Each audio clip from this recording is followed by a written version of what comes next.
Okay. Well, folks, today we have the Megalodon herself. We've got Megan Elam in the stew today. I haven't been called Megalodon in so long. I'll call you that. You used to. It I, was I my also Twitter wanted. name. I also wanted to say stew. I really like. You notice how like a lot of young people Stew. studio. I'm in the stew. Oh, Like people I like think calling called it me the stew. Stu. I was like, why Yeah, would you're you my call friend me Stu. Stu? Yes, we got Megan Elam in here today. Megan has been one of my very close friends for quite some time. We've lived together. We've been BFF Jills. Me, her, and Shaylee, just the trio of awesomeness. And Bentley's, I guess he's the fourth person of our trio, too. Bentley is also with us today. We didn't get him a mic, but he agreed to breathe as loudly as he can near Megan's so you guys can hear him. So, He's up and close. Megan, man, how are you? I'm doing How are you today? Doing good. Yeah. Doing Christmas with my mom tonight, so Yes, very that exciting. should be fun. Yeah, down in Vancouver. Yes. You came all the way up here to hang out with me for a few, but I did. it'll be back on the way home because you recently moved to Portland. Not so recently now, I guess. So. Yeah, can you believe it's almost been 2.5 years since I lived Man, with that's you weird, too? actually. Yeah. Because I moved out from Cast Rock with you guys and then went straight to Portland. And it's been almost 2.5 years. Yeah. Next September will be 3. Well, like 2, not quite 2.5 years, but And how do you feel? Do you feel like you belong in Portland yet? I love Portland, and I think it's like at the right time of my life. Being like single and living in like a studio in downtown Portland, just that's something I always wanted to do and accomplish. But it's very interesting being in a big city because you don't have like that sense of community like you do in a Right. small town. So I love Portland. I'm going to be moving out of Portland actually in September-ish. And I don't know if I'll move back to downtown. We'll see. I'm thinking Vancouver, but it's been really fun. It's Yeah, fun being close to everything. Yeah, we'll see how much you miss it. Like, you have such a Yeah. cool location. Like, you're so close to all these cool... Yeah, I just walked everything. Yeah. I walked my workout to Orange Theory, and it's like 2 minutes from my front door. Plenty of places to go get a bite to eat and stuff, too. And you could also Coffee. walk to... There's that dike right by your house, too. Yes. It's always good to be able to, like, oh, I'm going to go for a run. I don't have to drive there. I could just walk to the start of my run. to this dike. Literally, I just walk out my front door, and it's the run. Like it started.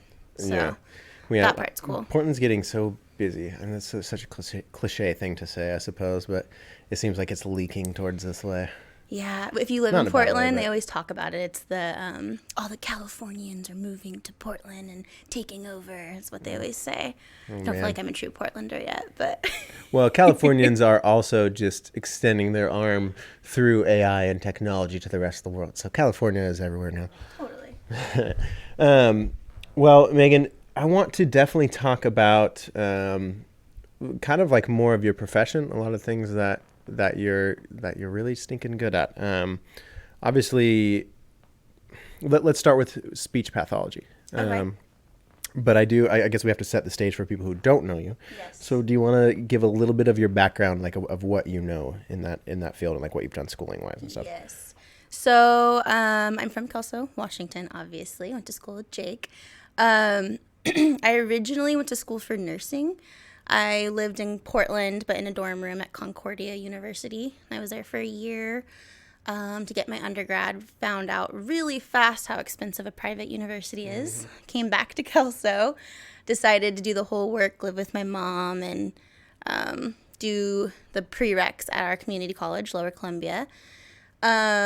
Decided once I finished that, we had to do, take a TEAS test to get into nursing school, which I know Shaylee knows all about. I'm sure you do too. A little bit.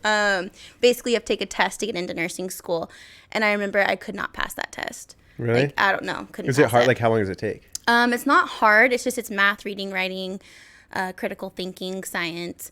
And it's on a computer, and it tells you every time you Right. get an answer wrong. So it's almost like mentally you get something wrong, and you're like, Oh man, I yeah. can only get like 5 more wrong, and I don't pass. You're so stressed. Yeah, Oh, I because was so dude, if you stressed. only have one left and you still have 50 more questions. Yeah. The stress that you're gonna feel for those other 50 questions. And it's each section. So it's like science, you can only miss a certain amount. And math, you can only miss a certain amount. And so I couldn't pass that test. So I had to sit down and like really fight with myself, like, because I felt like I was failing. Like I couldn't get through school. And I had to sit down and say, like, is this what I really want? Like, do I really want to be a nurse? And the answer was no. I think I wanted to be a nurse because that's what my mom did. Right. And she could do that, like support herself fully on her own. And that's something that I wanted to be able to do as well. So I sat down one summer and I was just like, I'm going to like consider other options. We were actually at like my papa's birthday dinner and my cousin Jessica brought up speech pathology. And I had never really heard of it. I mean, I knew it was there was like a career out there about it, but I kind of researched a little bit more. And basically a speech pathologist is someone who works with either children or adults on their speech. So it can be kids with disabilities. It can be adults who've gotten in car accidents and need to relearn how to speak. There's a lot of different opportunities. You can work in a hospital, a school, have your own private practice. So I was intrigued. So I went to Portland State University and got my undergrad in speech pathology. At the time, I was so done with school, though, because I think I was on year 5 at that point. And I was like, I'm going to take a year off. I'm going to be the one person that takes only 1 year off and then go back. The one person. Nobody's Just ever the one done it. person. Yeah. Everyone else doesn't go back, right? Of course, I didn't do that. But I magically, so while I was doing my undergrad, I was working at Starbucks. And I had what we call a regular. So if a person came in like daily, like we called them a regular. Someone who was in Monday through Friday, like 5:30 on the dot every morning or 6 a.m. or something like that. So I had just graduated. I was quitting Starbucks. Her name's Lisa Mushton. She was actually one of my regular customers. And she had been throughout the 2 or 3 years I was at Starbucks constantly asking me about school and my life and all these different things. Very brief, like, conversations. Yeah. She's just so friendly, I feel like. Yeah. And when you're working the window at Starbucks, especially at 5:30 or 6 in the morning, you can't be like, oh, the weather today. It's like, oh, right. It's yeah, dark it's still out. Dark. Still dark. You're not awake yet either, right? No. So long story short, she basically like chased me down one day, and I had no idea that she was the director of a nonprofit for a kindergarten through 7th grade. And she wanted to hire me on as a paraeducator, specifically working with students like who are in like speech therapy. So I kind of got like a little like my feet wet with that. And yeah, that's kind of my speech therapy jig. Wait, so you got into the job through Lisa Musha, but did you have schooling on speech pathology at that point? Yeah, so my undergrad I have my bachelor's of science, specializing in speech and hearing sciences.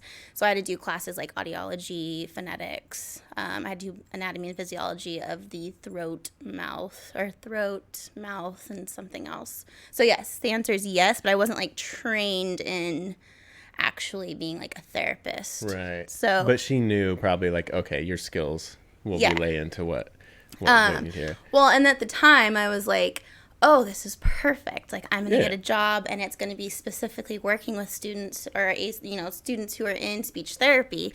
This is going to look great on a resume. Then when I go into grad school. It's so funny how that mindset we have. It's also super fulfilling, and Yes. it's great, but we're like, yeah, our resume needs it, because one day we'll need that on our resume. Totally.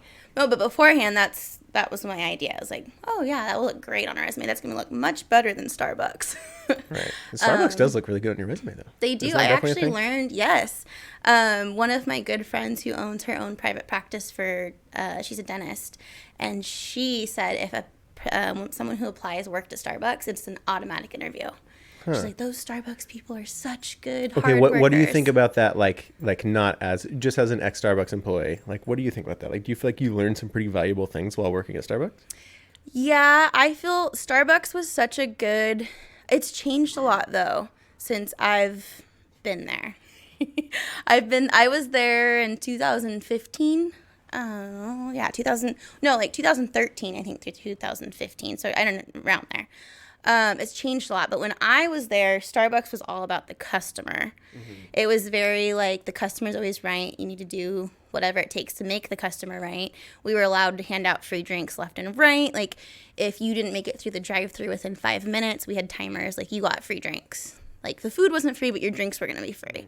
So I felt like it was you just learned very good customer service and how to interact and socialize with people. Right. Which is a really good like people skill. But I feel like that business model is now biting them in the butt. Kind of. Or it's biting our whole culture and the society in the butt because everyone's just like entitled as heck now. No, like, and they don't do that I'm always anymore. right. Yeah. I've noticed I'll be in the Starbucks drive-through and I'm thinking like it's been 8 minutes or whatever, and they're like not nice when I get to the window. They're just like $5.95, and that's like it. And it's like, oh man, no hi or no nothing. Yeah. I don't know. I guess I won't have a good day.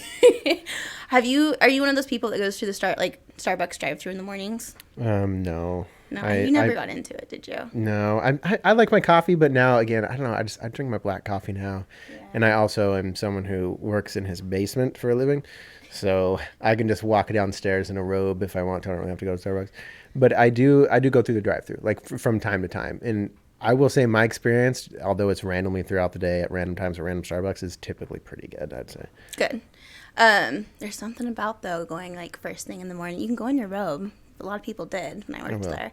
Can I go in my birthday suit? Is that allowed? No. No? No. Okay. Well, Starbucks should change their policy because customer is always right. They're I want to be in my birthday now. suit. And I know. You're pinpointing me out. Why can't I be naked in your lobby? Oh, man. Anyway, so less derailation from Starbucks and coffee. More speech pathology. Yes. So, where were we at? So I went to school. I did go to school for that. So I, got my prereqs for it. I got like the base, my undergrad. To be an actual speech therapist, you do have to go to graduate school. Just at the time, my mind was I was taking like 4 college classes, commuting to Portland and working 2 jobs. And so I was just like, And somehow we were still like hanging out. We were still finding. Oh, I was like freshly 21, 22. So we were out every weekend. How do we survive these things? I don't know. I mean, I remember I would like go out on the nights I worked and be like at Starbucks at I think I had to be there at 3:30 in the morning, and I would just be like fresh from like the bar even because we were freshly 21. You just smell like alcohol. One time when I was working at Mr. Formal, I might have told this on the Ryan Santos podcast, but I was very hungover on a Sunday. I was like 19 or something at this point, but I was so hungover as I was talking to this young couple who was getting married. I vomited in my mouth. Like I didn't like obviously spewed on them or anything. This is terrible, but like I had to just put a hand up and say excuse me. I had to walk out of my store to like it's just insane. But that was just who we were when we were young. I feel like you have to go through that like just wild streak for just a minute. Once in a while, you've got to go to work a little hungover. Yeah. I did it more than most people, unfortunately, but lesson learned. Well, and then as you get older, you suddenly can't do that anymore. So, like Starbucks, like you're just making coffee. Like I can do that. When I worked at Cold Stone, I'm just scooping ice cream. I can probably do that. Imagine working at like if you had to work at Subway in the morning hungover and smell that versus Starbucks. Like that'd True. Oh man. Yeah, at least when I got to work, I had like free coffee all day. I think I'm just going to caffeinate myself and survive, I suppose. Correct. But yeah, so I was doing a lot. So I finally was like, I'm taking, at least in my head, I was taking a year off, and that was going to be it. I'm going to take the year, and then to get into graduate school for speech therapy, you have to do, of course, the GRE exam, which is basically like a pre-grad school exam. Okay. You have to do a bunch of entrance essays and interviews and all these different things. And then you also have to have a certain grade point average, all the things. So I was like, I'm going to spend this year, and I'm going to I'm going to take the GRE like prep classes. I'm going to do all these, get my essay paper together and get whatever I needed to do to go to grad school.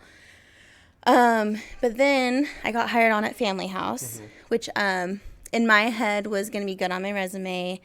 It was going to be a 8 to, school starts at 8 a.m., gets over at like 3? Right. An 8 to 3 p.m. job. Like I'm free by 5 at the latest. Yes, working in the school, helping kids, doing basically that. Yeah. And you're naturally good at these things too. Like just human interaction you're great at, but you're great with kids too. Thank you. So that was my idea. Little did I know, Family House is a huge community.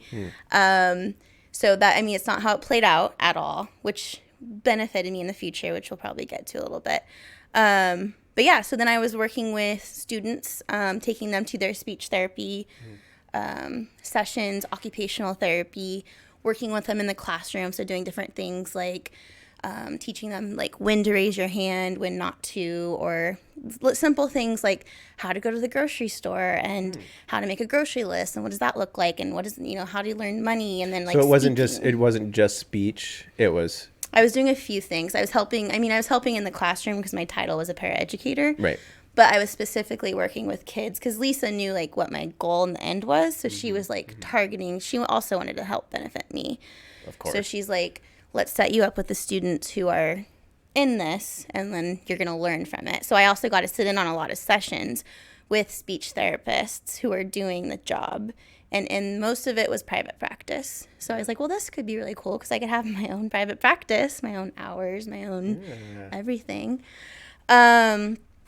But yeah, that was kind of, I did that for 2 years. And then it led me differently, but that's kind of my speech therapy background.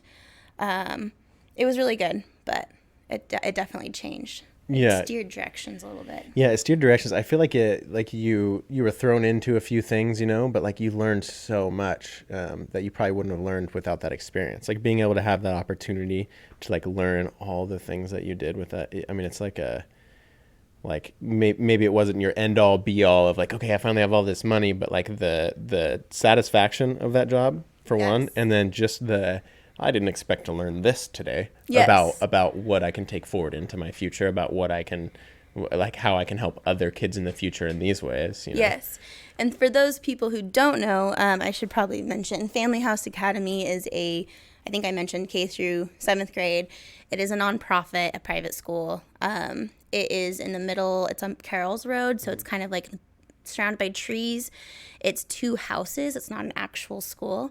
So when you walk into like the quote unquote classroom, it's a family room. But there's like tables for the students to do their work, and there's whiteboards, but there's also a kitchen sink and a couch and a rug, and like very comforting for so many types of people. Yes, it's a holistic approach. Right. So, and it's also integrated.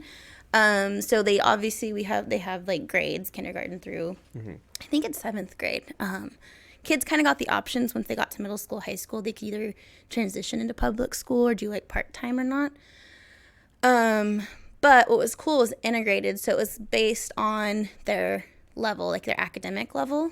So like if a 2nd grader was, doing really good academically, they might move up into like the 4th grade group because that's just where they need to be. They're a little bit higher in the math or the English. So it was very based on that. They're also heavily based on like just physical activity, getting up and moving, and making sure like you talk out your problems, because it's like if a kid comes in the room and say like, I don't know, their parents are divorcing, like that's obviously the first thing that they're going to be thinking about. The last thing they want to do is learn what 2 + 2 is. Right. So it's very like people oriented, lots of different backgrounds.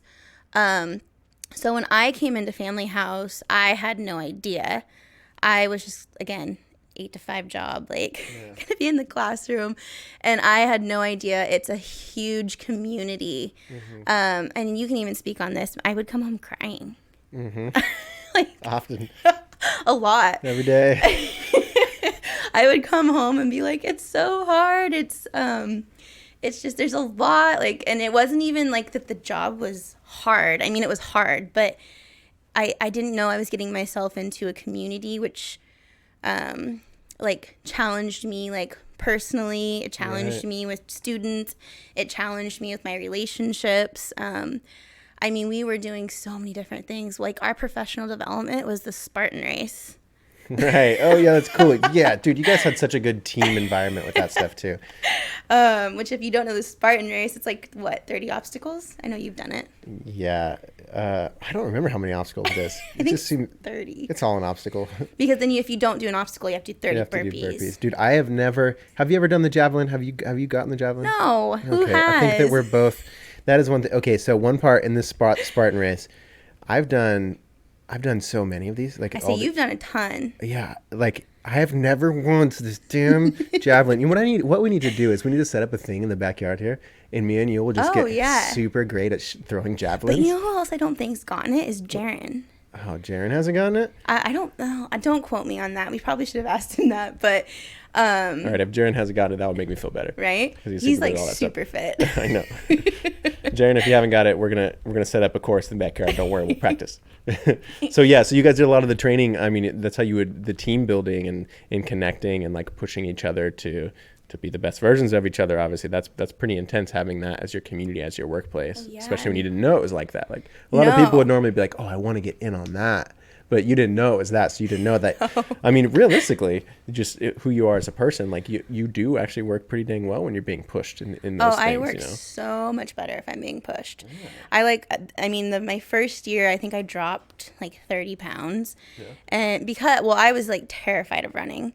Terrified. So the Spartan thing like freaked me out. And of course, Lisa, like she doesn't want to start with the suit or the, what's the sprint, which is just 3.5 miles. No, she wanted to start with the super. Wait, is super 10 or? The super's the middle. It goes the sprint, the super, the beast. Well, because I think it's 3.5K, right? Isn't it 5 miles? So, no, I think it's a 5K, which is 3.5 miles. Oh, you're right. Oh, yeah. And then the super, don't quote me on that one, but I think it's like 8 to 12, because the beast is supposed to be, I think, 12 to 15 or something like that. But they do them differently, though. I think they probably do make the obstacles a little differently, too. Yeah. And they're all, so they travel, so this, if you haven't heard of Spartan Races, again, they travel around the U.S. and they set up obstacle courses at, like, different locations. So we've both done ones at there's a motocross track down in Washougal.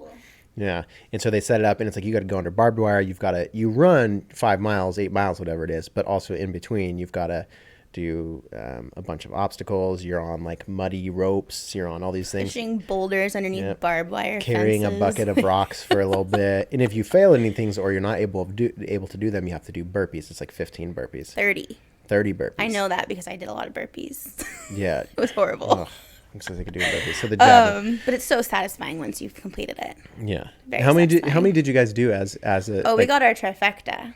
But that means so in order to get your trifecta medal from Spartan, you have to complete all three: the super, the sprint, the super, and the beast within the year. So within 1 year, you have to do all three. So Lisa had us start with the super, and I was not a runner, so the thought of running 8 to 12 miles like gave me an anxiety attack just thinking about it. Well, and then she's probably like, "No, you're fine." She's like, "We're just gonna go run 10 miles today," and I'd be like freaking out. She wakes up every Christmas and runs a crisp 50. She just wakes up and runs, and I envied it. They're always running. Oh yeah, little did I know, like I just had to get out there and do it. Mm-hmm. Like I was all anxious about it, and I just needed to keep trying, and eventually I did it. Yeah, right. The first few times though, I actually had a panic attack. Really? Like, oh yeah, because they were, so at the family house as a team, we're training, and they were like, okay, in order to feel good about racing, you need to run 12 miles, which we all thought that it was going to be 12 miles. And I remember being at work all day, like sweating, because I'm like, I've never ran 12 miles. I've never ran, I think at the time I had only ran like maybe 4 or 5. So the thought of running 12 was just like not happening. So she had us, after we got off work, all the kids went home, we put on our running clothes, and we ran from Tam O'Shanter to Lake Sacagawea, over the bridge. We ran all of Lake Sacagawea and back. And I remember getting to Lake Sacagawea, because at that point we were already like, I don't know, how many miles is that, like 4 or 5? And then the lake itself is like 3.5 miles. And so I'm just sitting here thinking, like, I don't know. And I had no so since Spartan, I had no cell phone. I had no headphones. I just had me and like the people I was with. Oh, that's brutal. That's how you really push through it. I legit had a panic attack. Like I started like just like dry heaving. I was like, I can't do this. I can't finish it. But the cool part is what I learned, like with the team, they like all came around me, talked me out of it. Mm-hmm. And I continued. And guess what? I finished. Right. Like, I was fine in the end. Like, how did you go from like, okay, the thoughts that you were feeling when you're like, there's no way, like these people are not making me move, like this is crazy. Like when you're thinking that, like how did you jump from they just tell you, they're encouraging you, we stopped. That was part of it. So we stopped, and I'm just literally like breathing hard, and I'm crying. Like I'm actually crying.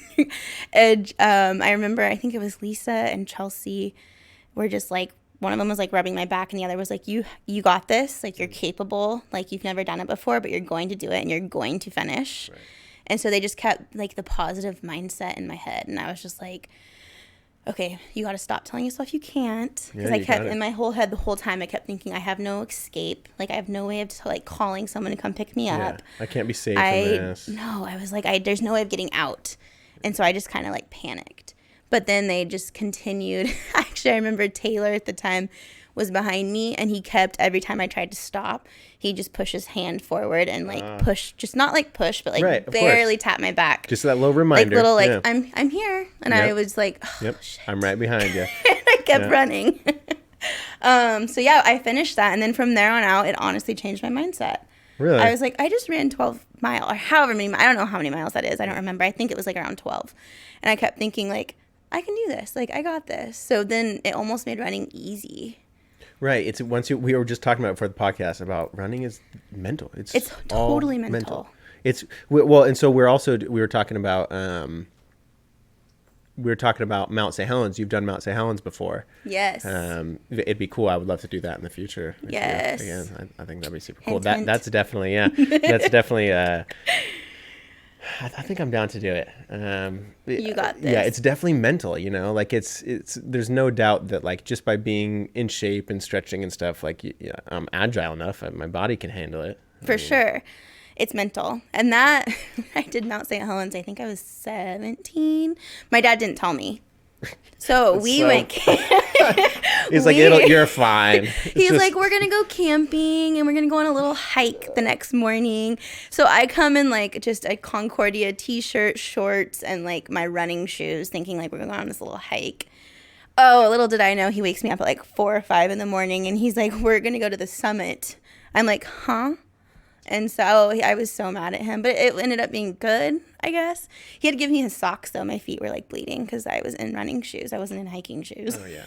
Not great. But no, it was good. It was hard. It's kind of funny. I cried for that, too, but I did it. It was almost, it's like, again, it's mental. You like panic and then you're fine. But now, like those same moments, so like at mile 7, mile 9, whatever it is, when you hit that spot where you're like, all I want to do is just break down and cry right now. Like now, if you have that thing, like, for one, if you even have it, you're like, I'm good. I already know what I'm capable of. I'm capable of way more, at least, you know? For sure. And you also, like, even outside of that, after a while, after you have a lot of these victories, like, oh, I just did this Spartan race. Oh, I did the trifecta. Oh, I did this. You stop even having those little spots that come up where at mile 4, at mile 7, you're like, I've never ran this far.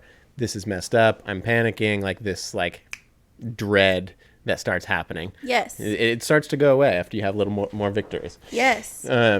For sure. So you guys had a lot of like big team building. Obviously, it's a huge community at Family House. Oh yes. Did you guys do like what was different about the way that you guys taught things there than maybe a normal public school? Is it? Yeah, there's a lot different. Oh, don't. I should have pulled it up on my phone. So I think Lisa's like quote, and I'm not going to say it perfectly, but it's like, if you educate a child, you like affect the parent. Hold on, I'm actually going to pull it up really fast. Great. Yeah, it sounds like it's really good. But they're very community based. So the core of a family house is community service. So when you sign your child up for community service, you're signing your family up for community service, including the adults. So when I was there, we had groups, and they pair you in the very beginning. So we have parent meetings, and it's like, what are you going to do this year for community service? And there's like 12 groups. All 12 of us have to come up with a community service project. It can be anything. It can be the Humane Society. It can be picking up trash. It can be a sock donation. It could be feeding the homeless, like a soup drive. It can be anything.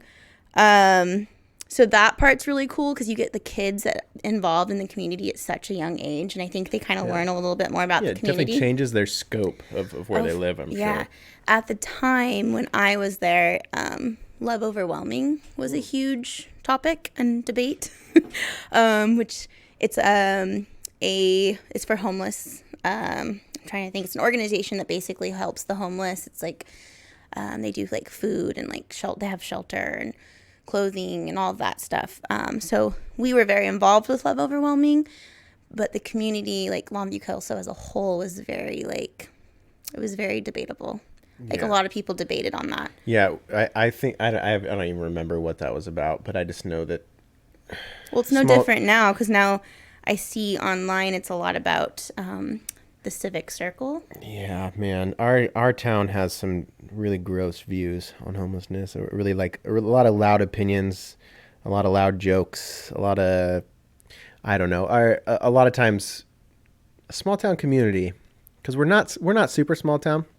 We're big. I don't know. It's a little hard to explain, I guess, with our town, but it does have some interesting things when it comes to like hard opinions on things as a whole, and I don't believe in that because there's this one little thing that they do, or yeah, I don't know. I've been kind of curious. I've been almost not wanting to dive. There's so much to know about like that homeless camp stuff in town that I like. I'm like I think to have a proper opinion on it, to know what's really going on, I would need to go down there and talk to them. I would need to know what's going on. I need to know the ordinance, like all these things. I don't have weeks and weeks of my life to have a very solid opinion on what's going on there, and I just don't have time to find that to do that stuff. So I don't know. I guess that sounds a little naive, but I actually have a kind of cool story with that. Do you? Really? I do. Please share it, because stuff just confuses me. So I'm like, I don't know what to think about it. Well, because my family owns businesses in Kelso Longview. So as a business owner, a lot of people, the homeless, they just think of it as a negative. It's people who are on drugs, people who are leaving their garbage around, people who are alcoholics, et cetera, et cetera. So part of it, when I was at Family House, I did a lot with the Love Overwhelming, and one night we were doing this like food drive.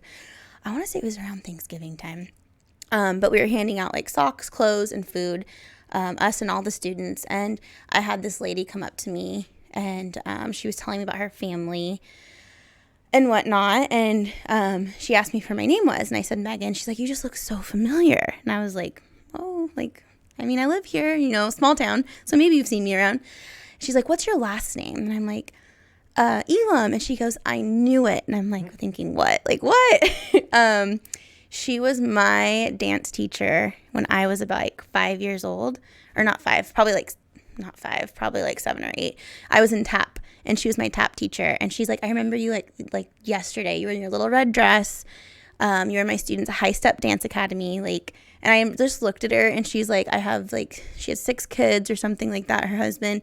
And she got into drugs, and now she's homeless and doesn't know what to do. And it just like broke my heart, because I was like, I mean, my mom used to leave me with this person for like an hour, right, daily or a few times a week. That's like the thing is, you're not like a crazy homeless person. No. You're nice. You help me. She's someone who needs dance. help. She needs like someone to help her get the whatever she needs, whether that be like shelter or rehab or a little bit back on her feet. I mean, we all get lost. I think that what we want to do, because we see these homeless tents, we see homeless people, and it makes us so uncomfortable, and it makes us like, I don't know what to do about it. Honestly, it makes us feel guilty for not doing something about it. Yeah. Like it's not a normal human trait to walk by someone who's on the ground starving and just keep going and pretend you didn't see them. No. It's weird. Like our psyche is like, oh, that's not cool, man. What's happening? Yeah. So like when we can, that's why we're always judging it, or we're always having like, we want to make jokes on our Facebook about it, or we want to do these like weird things because we're very uncomfortable by it. But I think that when we can remember to humanize the people, and whether that, for me, I talk about like trying to look people in the eyes, because that's enough to remind you yourself of like, okay, this is a homeless man, maybe he's got this look about him, this stench about him, this whatever, that like are natural things. I feel against those. Yeah. But when you can look them in the eye and see that they're a real human with a real human soul, you see stories. Yeah, and yours literally personally affected you. Like she was a teacher for you. She used to teach me. Yeah, like, that's insane. And so so you obviously, not that you would before, but if you would have had judgments toward them, you would have shattered that. You'd be like, oh, you're not a homeless lady. You're my teacher. You're my dance teacher. Yeah. Like what? So I think that it's important to look at all those tents. Like when you see those tents, like oh that looks so trashy. Well, inside there is a human who was a child once, and who would love probably to have a little heater next to them, or maybe even some non-wet socks. Totally. Like it's hard. again, like I don't know, like I like here I am not giving away all my extra socks and walking down there and giving them all my extra food, whatever. But there's just like the compassion first. Like some of like the comments that I see really make me super uncomfortable. And Yeah, I had to quit reading them on Facebook. I honestly don't get on Facebook very much. Facebook is a dirty butthole of information.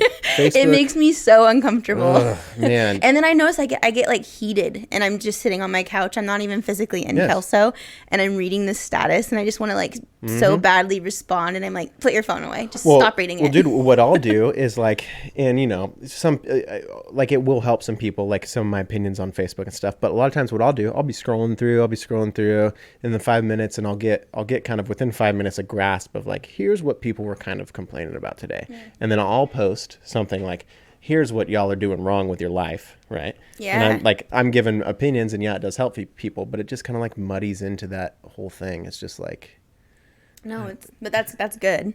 yeah. I mean, I guess you could call people out for that stuff, but I don't know. Facebook is a dirty dog, definitely, and especially in a small community. And I'm guilty. I mean, we're all guilty. Like, so just recently my bike got stolen, which was insane. And of course, I'm like, I live in downtown Portland, so I'm like, a homeless person stole my bike. Yeah. And I was complaining.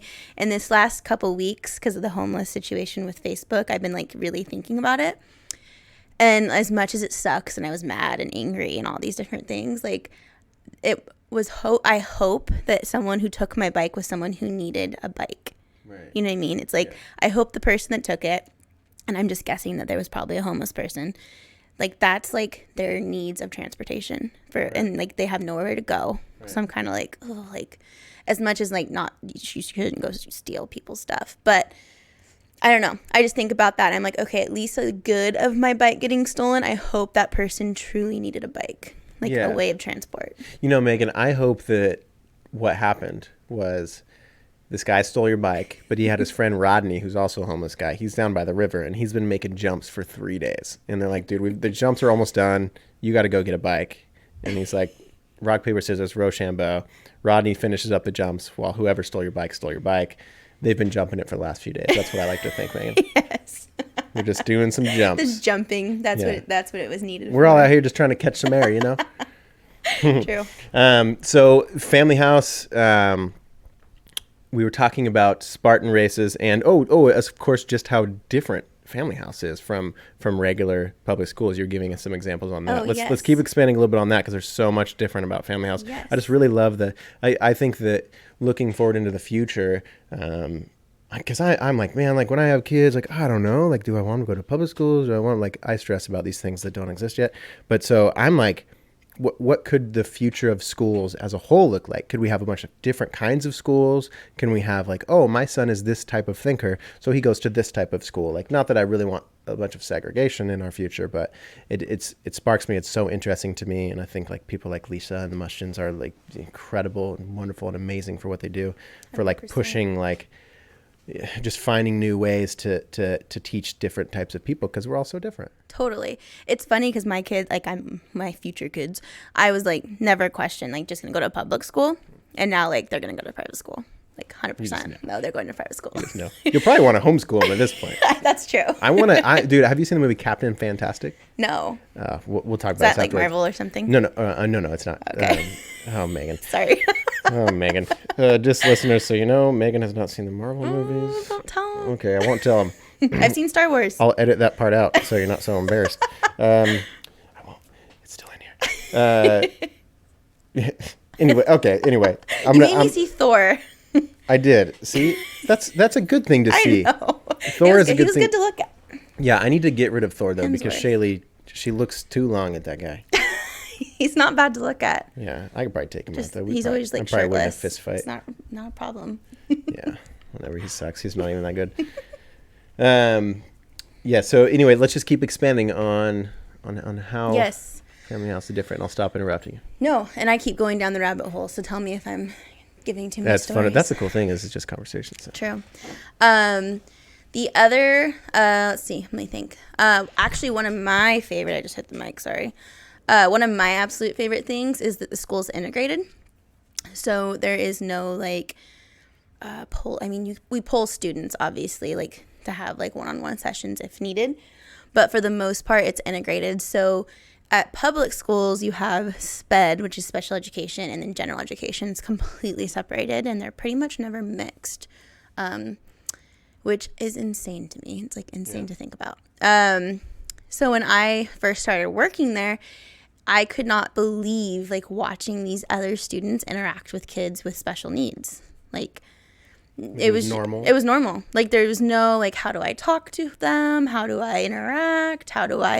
It was just like an average day, like playing, communicating, like helping, like this kid is different than you, buddy. That's but all. like it's like there was no difference though. Yeah. Is the crazy part. Like right. Yeah. Right. Yeah. Not getting stuck on the fact that they're different than you. Like they're different than you, that's all. Because I feel like in public schools, no, totally. And I feel like in public schools, like kids don't know how to interact with anyone who's different than them.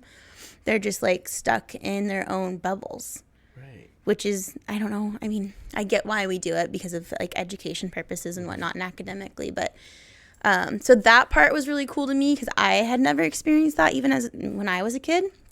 So when I first was like going into speech therapy, that was one of the things I was nervous about is like, how do you interact with people who are different than yourself or anything like that. And just so watching kids just be kids and like just be themselves and not have those barriers was really cool. Same with like different grade groups. So like, I mean, you have kindergartners through 7th, 8th grade. If you really think about that, that's like a huge age gap. And they're all just playing just fine. Just playing. Like the 8th graders are playing basketball with the little ones, teaching them how to play, teaching them how to do hopscotch, teaching them how to climb a tree. Like, and that was the other thing too, is kids could be kids. Like when you go to public school, like I'm in grad school now, and one of the big thing is I can't touch kids. Like you cannot touch the kid. Can't even poke them. Like can't touch them. Can't hug them. You can high five them, but you can't touch them. I feel like we're ignoring evolution at this point. We're just like, right? Like, dude, we need to like, kids need to understand like rough and tumble play that boys play is like kind of an important thing. Yeah, and so at Family House, kids could be kids. They could climb the tree. Like, could you imagine if we let a kid climb a tree at a public school? Like, oh yeah, they fell and break their arm, you're getting sued. Well, it's because their mom's gonna come in there with their finger. Totally. I don't know though. It's so hard. It's hard because with private schools, the parents are paying for their kids to be there. So private schools have a little bit more leeway because the parents are paying you to be like the adult in that time. Right. So since you're being paid, you can like actually hug a kid, or if a kid if a little just needs held for a second because they just fell and scraped their knee, just like give them a big hug and hold them for just a second. Like it's fine. Sometimes little kids need that. Right. So when you're at a private school like Family House Academy, you're able to do those things and allow people to be humans. Right. And so that part was really cool too, because I felt like I could actually like get relationships with kids, and then they started opening up, and then they would start talking, and then they started learning because their problems weren't at the forefront of their mind anymore. They're not stuck in fight and flight. They're not running from lions, man. They can be comfortable. Oh man, you have all these kids with like behavioral issues at public schools, but part of it's because you put so many barriers on them, and then you just send them to like the principal's office, or you send them to detention, and now you get out of school suspension, and now you're just not even in a school, and then they throw you back in, and then the kids just like throwing chairs and doing whatever, and it's just like this crazy loop cycle. Dude, I can't stop. I'm stuck on the fact that like you can't touch the kid anymore. Yeah, like, you can't give him like a hug. Like no. So no. Okay, dude. So I'd be willing to say that like a hug probably like saved my entire brain or not I'm life, a hugger. but like, well, okay. Yeah. So like when I was young, like there was, probably many times where I wouldn't feel like the connection from, it's a lot of things going on, a traumatic childhood, like teachers. I remember nurses. I remember Michelle Murray, who was the Miss Murray at Kelso High School. She was the PE teacher when I was in elementary school, and she knew things that were going on in depth with my family because she like knew my family through schooling. And I mean, I'm sure she probably hugged me more times than I can remember, and she probably like made me feel very welcome in this world because of it. I mean, I don't know. I just imagine like these like teachers, when they know that a kid needs a hug or he's got these things going on at home, just a little arm around, just a hand on the shoulder, some serotonin release when another human touches you is something that is very important. I don't know. Sure. It's really weird that that's like a solid rule. Yeah. I mean, it's crazy because I remember 6th grade, I got my babysitting license from like the American Red Cross, and my PE teacher let me babysit her kid because she knew I was so excited. Could you imagine if someone did that now? The teacher would get fired. Like, there's no way. You can't, like, you're letting a kid into your house. You can't be with them outside of, like... Dude, what's the end goal if we keep adding these, like, weird laws and these weird, like, you can't do this and you can't do this and you can't do this? It's like, at some point, we're going to... And our teachers doing it? Yeah. Like, of course. Like, I'm sure you'll see teachers hugging kids. And the problem is they're going to hug the wrong one. So they're teaching... I'm only in my first quarter into grad school, so don't, like... Oh, of course. No, I know. Legally and all that. But that's one of the things they're, like, drilling into our heads. You do not touch a kid. I just think that it kind of makes us all dance around in fear. And I don't think that's the way to raise kids. 100%. And then you have these kids who are acting out and just needing, like... Especially if they're not getting that at home. Right. Imagine if they're not getting those hugs at home or getting the high... I mean, you can high-five a kid, but... And then they come to school and, like, you're... The biggest example I can think of is, like, so if you're in elementary school and a little kindergartner has an accident, I can't help him. Oh, man.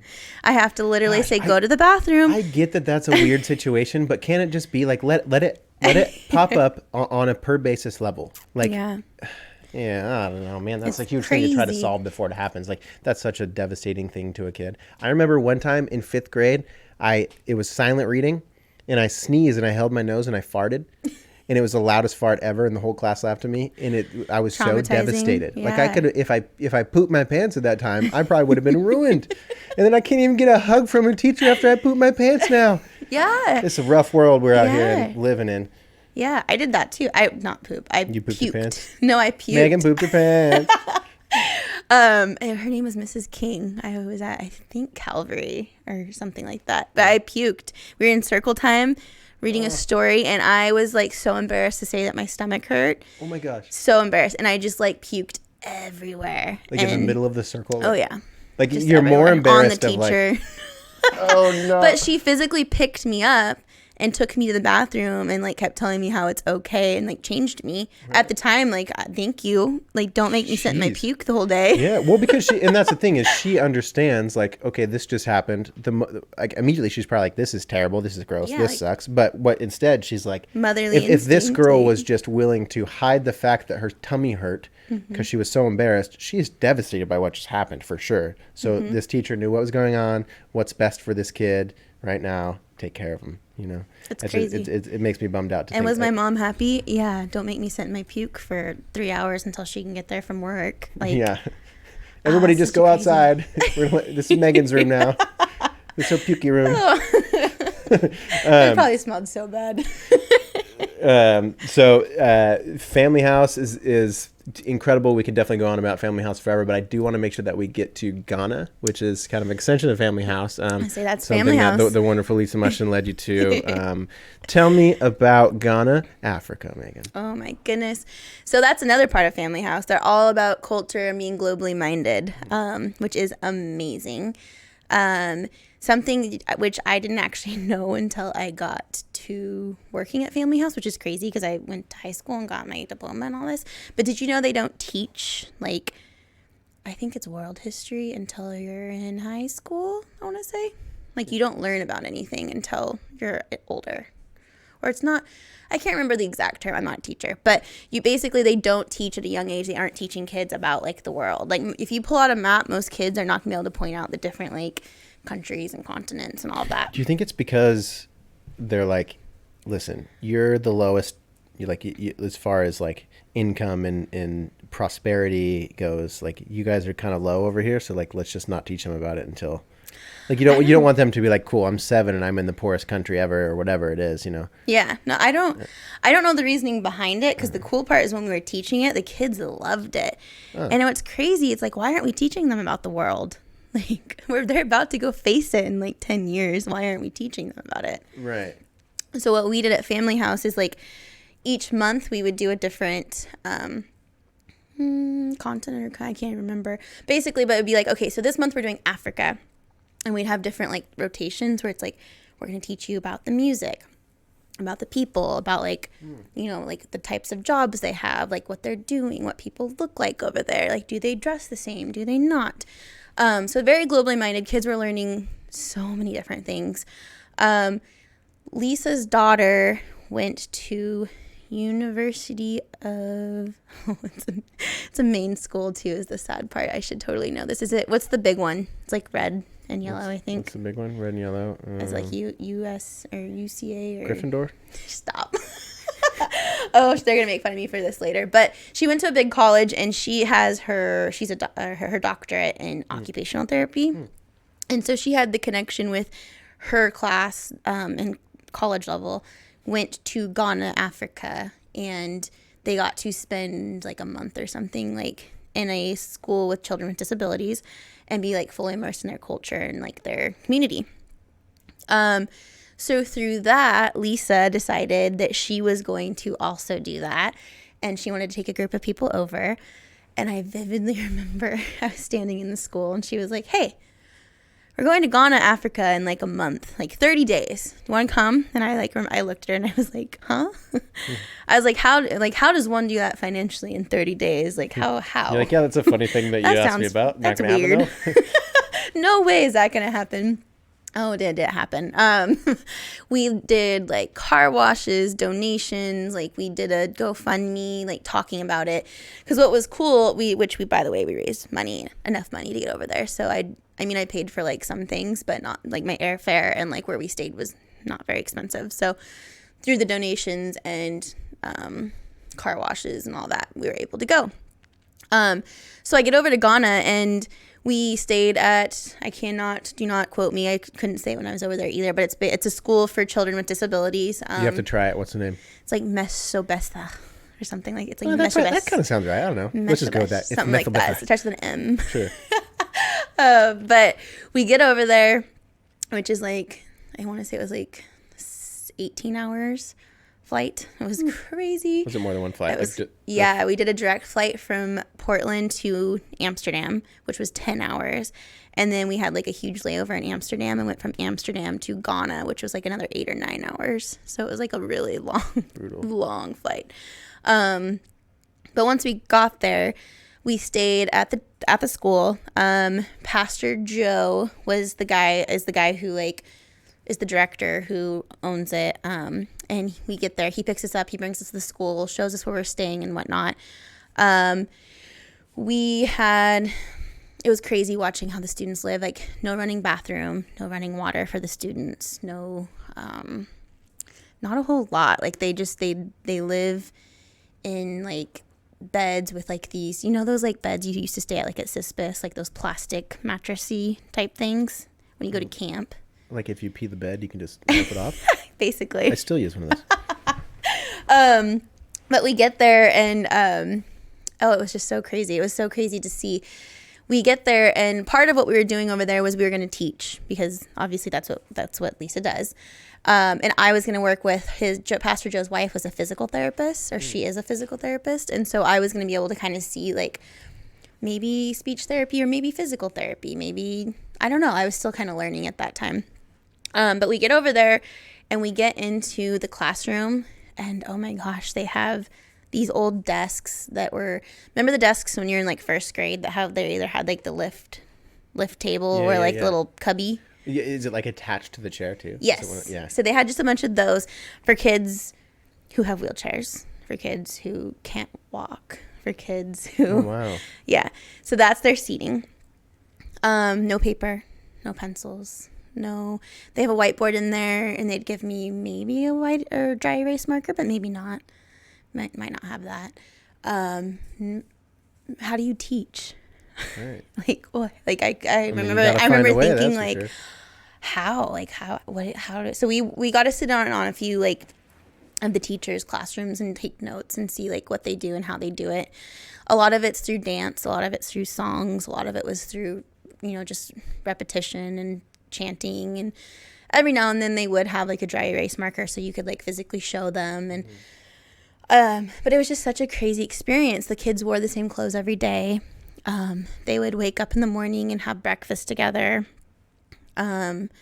which the students made their own meals pretty much. They had one chef, but everything was cooked over a fire. Wait, so do they all sleep there too? Yes. They all slept in the same spot? So in Africa, kids with disabilities are kind of like just put away. Like so over in Ghana, they aren't like really a part of society as much. Parents just kind of drop them off there, and then that's it. Like part of it is so classes, they kind of learn, basically they're going to learn like the basics to be able to be a part of society. So they're learning some of the basic, like how to do addition and how to do subtraction and how to read and write a little bit. But they're also going to teach the students how to, like, a trade is what they called it. So in Africa, they would teach like maybe how to do beadwork, so then they can make jewelry and sell jewelry. Or they're going to teach them how to, some of the kids who couldn't use their hands, they would actually be beading with their feet. It was insane. So then they're teaching them how to use their toes to like make jewelry, or how to catch fish, or how to do like just different things. How to catch fish with your feet? No, not with your feet, but like that's. I mean, hey, like, I can't catch a fish. I can't bead with my toes. Yeah. Like watching it, I was like, oh, these kids have just so much like grit, and just watching them every day. They wake up, help with their food, go to class, learn a few things, learn a trade, go have lunch, have like free time outside, which was like a soccer field that was made like dirt with no net. It just had like the post. Do they have shoes? Nope. I mean, shoes? Kind of, but not really. No. Some of them maybe. Yeah, no. But were they? What was their like gratefulness level? Like, were they happy to learn? Like, were they? What was so grateful like? And so just like excited about like life, and no complaining. Like no complaints. Like they were happy to do their laundry, and they would take care of each other. So like some of the kiddos who are in wheelchairs who can't push themselves, like the other students would like, okay, like time for lunch, and the kids would just like push one another and go to lunch and eat, just be happy. Yeah, don't think like about it, yeah. No. So they didn't have like as much worry, I feel. But I mean, it was definitely a different like level of learning, and a different level of like what is expected. Right. In Ghana versus here. So that part was cool, just watching. It was life-changing too, watching students like go get their own water, like go get their own food, go like do their own and each other's laundry every day. And then like, I mean, and doing laundry for them is actually taking laundry and then get water, scrub it with like a brush or a sponge, and then go hang it to dry. It's not like you're just throwing it in a dryer. Yeah. Like we get behind on laundry, we're like, oh, exactly. All these clothes. I have to, well, I'm so behind on laundry with all my clothes. It's so bad. Yeah. And then and then you have experiences like that. We're like, oh yeah, you could just have one shirt that's actually a pillowcase with holes cut out. Yes. And you just wash it with a scrub brush every 17 days. Yeah. Or like, I'm one of those like everyday showers, and like I like my coffee in the morning, and I had to learn not to shower every day, and I had to learn the food was really hard because everything was cooked over like a fire, so it kind of had like that charcoaly burnt taste. Mm-hmm. And they ate a lot of like if they gave you fish, you got the whole fish, so it had like the eyeballs and the head. And that's the best part. Oh, it was real rough. I mean, and that's what we're used to is it's so incredibly insane. Different. Like it's just downright different. Did it change any of your views? Like, because of course you knew when you're going, like you're on the flight, you're like, this is going to be wild. Like this is going to throw me for a loop. I know that I'm not going to have the things that I'm used to having, blah, blah, blah. Was there any times when you were over there where you're like this, like a panic attack moment at all? Like any sort of like, this is so different than my life that like I feel uncomfortable being so out of this. Do you have any of those? I never had a panic attack, and I never cried. I was never like, oh, I need out. Like I need to go home. Don't take this the meanest way, but like I'm surprised you didn't. It's different. I'm sorry if that was rude. Actually, no. I didn't take it as rude. Because I think of the same thing. Because I mean, I didn't have Wi-Fi. I didn't have my phone. I didn't have a computer. I didn't have my car. I didn't have. Yeah. I mean, I had money, but I didn't have money because it wasn't in. I forget what it's called, but whatever. I forgot what the currency is. But Ghanaians. I didn't have the things, so it was just very. But you know what's funny is I almost got a sense of everything was just so simple, and we called it Ghana time. Lisa, Bree, and I were always like Ghana time. It's like everything's on Ghana time. There was no like. Get up at 6 a.m, go work out, go, hurry, rush. Like, and honestly, throughout the day, it was kind of like a workout. Like you weren't in a car sitting and then at your desk sitting. Like you were doing physical activity all day long. Like your You're never life just is just sitting. the work. No. Yeah. And if you were sitting, because it was really relaxing too, it was almost kind of like a break. I mean, like, we're so used to just being but I almost want to say a mental break. And then, like, you would be playing soccer, and then you could just, like, sit down for a minute and not have anything to think about. And I couldn't look at my phone because I didn't have Wi-Fi, didn't have cell service. You can't get distracted. No. Didn't have TVs, so there's nothing, like, no TV to watch, can't watch an episode You're of anything. forced to just be here. It's like, if you don't like here, well, you better deal with that because that's all there is. Yeah. Fully. No headphones, no music, no nothing. Like, it's just all taken from you, and you're in this, but you're surrounded by these kids who are just so amazed by everything. And so that was rewarding. And then you're surrounded by, like, actual conversation, so that's rewarding. And then just by a whole new culture. So then, like, some of the fun part too was, like, the pastor would drive us around and show us the different communities and the different areas of where we were in Africa. We stayed in Ghana, but we were, I think, 2 hours out of Accra, which is kind of more city. That's like where we flew into, is where the airport is. Okay. But that was more like rush city life, but their city life is very different from our city life. Like, is it like what's do they like they have electricity, right? Yes. Okay. I know that I've been to a couple of places where it'll be like 6 people on a moped sort of thing. Was it like that? Or was it? Yeah, and in like their quote unquote freeways, like, people would be selling things on the freeway, like carrying on top of their heads, like selling you jewelry and selling you bowls and selling you different things. So it was just very different, but I mean, it was still a city.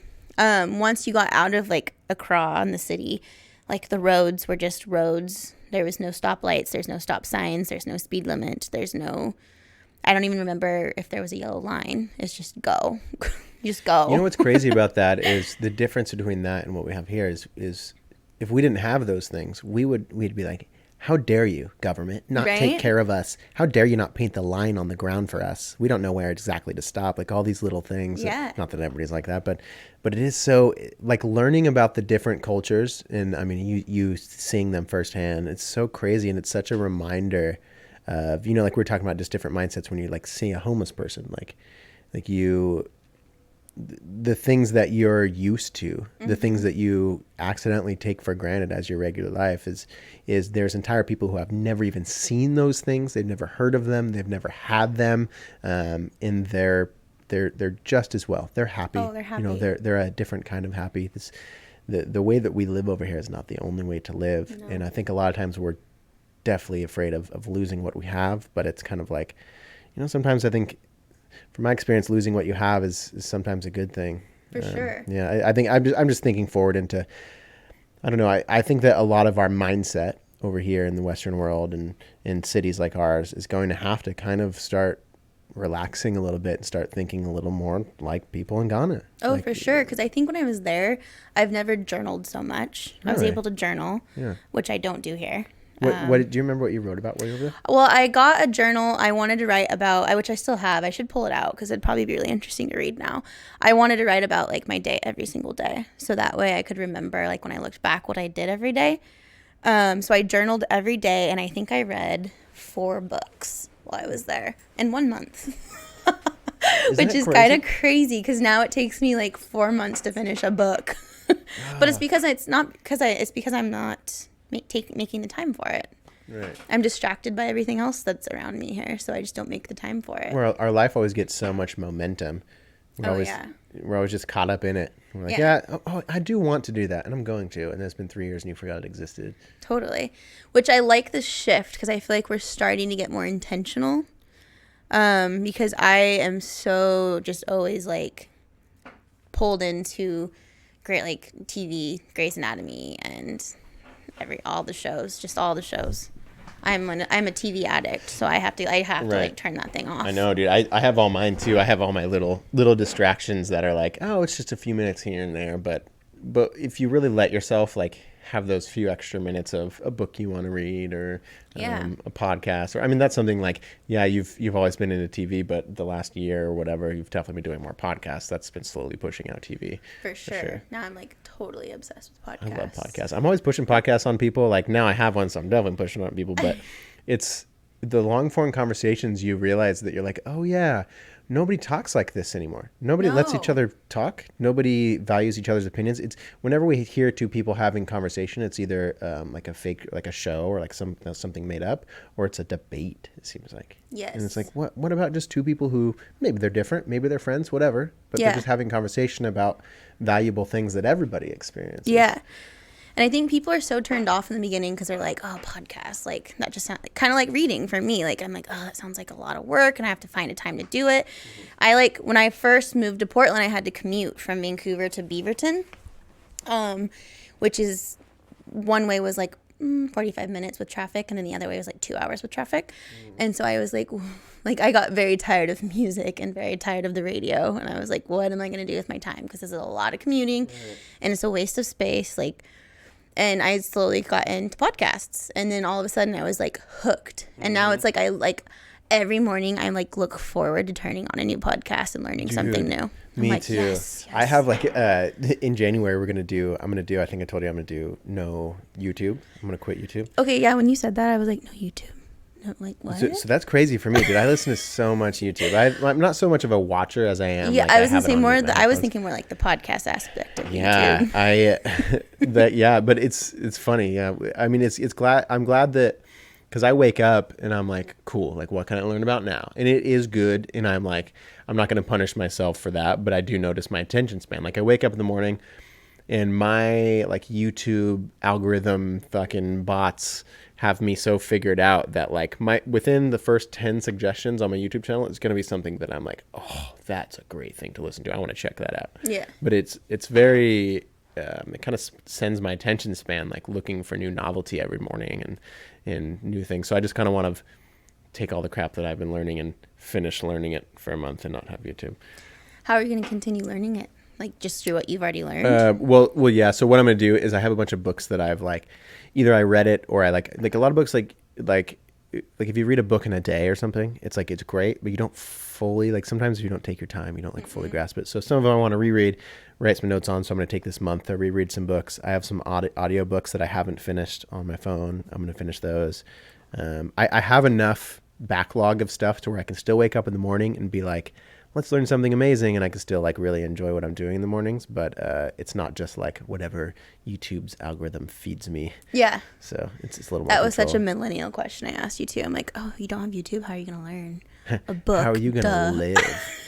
Well, I mean, dude, I used to be very much addicted to social media, and I'm getting rid of that again too, but it's weird. Like, the things that we do, a lot of times we don't really catch ourselves. That we don't catch that we're addicted to them. No. Addicted is such a intense word that we're like, ugh. I'm not addicted to anything. That's a weird word. That's a word that doesn't associate with me. I hate that word, but there's definitely things that we're addicted to. I know, dude. My dad used to smoke meth, and so when I think of addiction, I'm like, me saying addiction next to social media is the dorkiest thing I've ever said today. So, but everyone's addicted to social media. I mean, I'm addicted to social media. We're all very addicted to many things. If you just learn how our brains work, it's how it is. But as you get older, you start to listen to podcasts. You start to have experiences that change your reality. You start to go to places like Ghana and see the world from different eyes, from different views, from different heights, from different temperatures, like everything. Just experiencing the world through different lenses. It's important. I'm glad that we've stumbled into the learning world of podcasts. Yes. So Ghana was amazing. One of the many things that you did with Family House, you have obviously continued your career, your learning. And you're going back to school now, right? I am. I'm back in graduate school, which I said I would never do. I was always like, I'm never going back to school. Why'd you say that? I was so done with school. And when I graduated in 2015, I'd done it for 5 years. I switched my degree, I switched my degree twice. I was just done. I was like, it's a lot of money. It's a lot of effort. It's a lot of time. And at the time, I was like finally making money and able to travel a little bit more with my friends and do things like music festivals and, small things like beach trips and all these different things with you guys. And then I moved in with you and Shay. And I just was like, I love being like an adult. Like, it's just so nice to not do my own things. Yeah. Like, I just, going to school was going to like alter kind of being an adult. So in my head, I was like, and I'm done with school. I don't want to go back. And then in my head, I was thinking like, I'll get this great job. You know how you always think you're going to get this great job and you're just going to keep like getting promoted. And they'll have all the money in the world. And life is figured out and never have to have Yes. another worry and everything's good. It'll be happy. You know, nothing will go wrong with that job and you won't hate it and all these different things. So that was my mindset in like 2016. And I was not going to go back to school. And now you're back in school. And now here I am back in school. But I think it's a good thing. I feel like you have a great job. But you're eager. I feel like what Family House was so much for you. Like it was such an intense, great experience. And I think it taught you like so much at that time. But I think even like a couple years after Family House, you're now like, yeah, these are things that I super valued about that place. Like these are things that I do want around. Yeah. What I didn't realize what was happening being younger, I did not realize I had a mentor like at all. I had no idea. Like Lisa was my boss. She was my friend. Like I trusted her. Obviously, like she was like shaping me into an adult. Like she was giving me all these opportunities, like pushing me out of my comfort zone, teaching me, doing all these amazing things. And then there was times I fought it. Don't get me wrong. We had hard conversations. We had, lots of other things happening.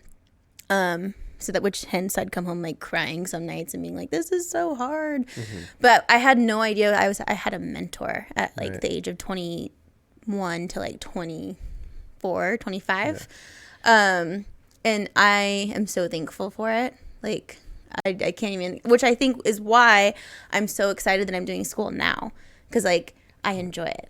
It's like great. I love learning. Like going to school is not hard. I don't want to skip. I think that break in between was super important. Actually. 100%. We get really mean to ourselves about those breaks. Like, what am I doing? I hear it all the time, but it's totally. I think it's super important. Like totally. And by the way, I'm not going to school for speech therapy. I'm going for school counseling, right. Which was not even like a thought in my mind up until like this last year. I work at OHSU now, and so I wanted to try to get a feel because I always had that little medical side to me. I wanted to see, like, would I enjoy medical or would I not? I really enjoy what I do now. It's great. It's a great job. If you're ever thinking about working for medical, I'd highly recommend OHSU. It's a great hospital to work for. It provides me a lot, free benefits, all of it. It's just not for me, though. Like, I don't really enjoy working with adults. Which it's so acceptable to like get to be like, actually this isn't the best thing. I don't like this as much. I'm like super competitive like in my life, but I don't want to compete with you over a job. Like I don't want to. Yeah. I just notice all my coworkers were always just constantly like, who's gonna get promoted into the supervisor, who's gonna get promoted, and I'm just like, I don't want to. Well, that's the thing. You got to be able to admit like this is just not what I want to be doing. No. Like it seems like, okay, everybody else around here, this is what they want, but you're like, I don't really have a goal for what's going to happen next year. I'm just No. So. And yeah, I don't. So I just really quickly, and I tried to look back. What I did was I sat down and I was like, when was I most happy in my life? Like fulfilled, I should say, like career wise. And it was 100% when I was working at Family House. Like I remember as many hard moments as there was, I'd come home most nights like, wow, like I had a really good conversation with that kid today. Like, wow, that kid made good progress today. I made a difference. Like, that kid's comfortable with me now. Or I'd have like a kid texting me being like, I need help. And I'd be like, this kid feels comfortable coming to me and asking me for help, like in their personal life. Like, it was just such a rewarding job.